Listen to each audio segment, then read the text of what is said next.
Nandyal BRS నాయకులతో సమావేశమైన కేటీఆర్ ఇలా చెప్పుకొచ్చారు. కవిత బెయిల్ విషయమై రోజు టచ్లో ఉన్నట్టు, తన చెల్లి కవిత తీహార్ జైల్లో ఉందని, తన గది ఒక ఫారెస్ట్ వైపు ఉందని చెప్పారట. అందులో 2 ఆడకైదులు కూడా ఉన్నారట. వాళ్ళతో పాటు మొత్తం 3 వ్యక్తులు కలిసి ఒకే గదిలో ఉన్నట్లు ఆవిడ చెప్పారు. అయితే తన పర్సనల్ ప్రాబ్లమ్స్ కూడా ఆవిడ వాళ్ళ అన్నతో డిస్కస్ చేసిందట.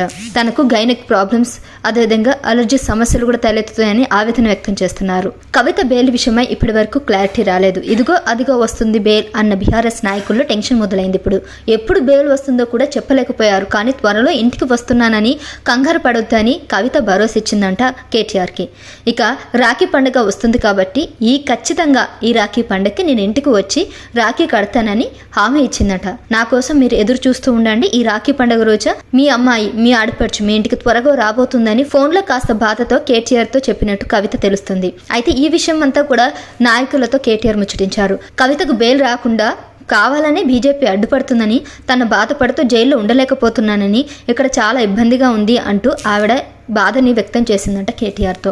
అంతేకాకుండా జైల్లో తనకు చాలా ఇబ్బందికరమైన పరిస్థితులు ఉన్నాయని, ఎటువంటి సమస్యలకైనా కూడా హెల్ప్ చేసే వాళ్ళు కూడా లేరని, పక్కన ఉన్న ఖైదీల వల్ల కూడా తనకి చాలా ఇబ్బంది అవుతుందని, అక్కడ ఫుడ్కి కానీ సౌకర్యాలకు కానీ చాలా ఇబ్బంది పెడుతున్నారని, కనీసం వీటి మీద చర్యలు తీసుకోవాలి, ఎవరైనా దీనికి సహాయం చేయండి అని అడిగినా కూడా ఎవరూ పట్టించుకోవట్లేదని ఆవిడ వ్యక్తం చేసిందంట కేటీఆర్తో.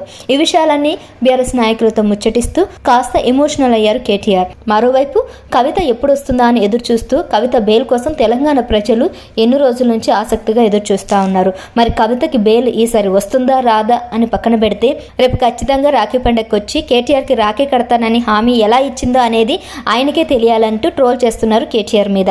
ఆయన కావాలనే బీఆర్ఎస్ నాయకులకి భరోసా ఇవ్వడానికి ఈ విధంగా చెప్పుకొచ్చారా? నిజంగానే కవిత ఫోన్లో మాట్లాడిన విషయాలన్నీ కూడా నిజంగానే కవితకి బెయిల్ వచ్చిన తర్వాత రేపు రాఖీ పండుగకి ఇంటికి రాబోతుందనే విషయం ఇంకా తెలియాల్సి ఉంది.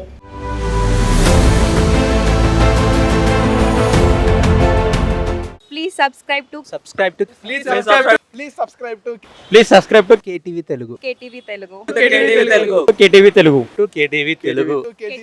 channel.